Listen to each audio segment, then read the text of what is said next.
топырақта, еркіндіктің аты бар, өшпес мәңгі шаңырақта. Қанат жайған қарандай армандарға ұмтылам, туған жердің құшағы мәңгі оттым жылына. Мен қазақым рухым асқақ, түркі қанжаңдап тасқақ, туған жерім көк аспаным, жүрегімде мәңгі отыным. Махаббатым, махаббатым, мәңгі махаббатым, махаббатым. Мен ұзақын рухым асқақ, түркі қанжаңдап тасқақ, туған жерім көк аспаным, жүрегімде мәңгі отанам.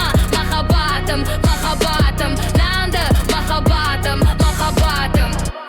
Сарыарқаның кең даласы көй боп жүректер біткенін, домбыраның әрінін жүрекке от себуден. Бірлігіңмен ұлтым тасқан малдай бекінген, қазақ елі мәңгілік ұрпағына сер берген. Тамыр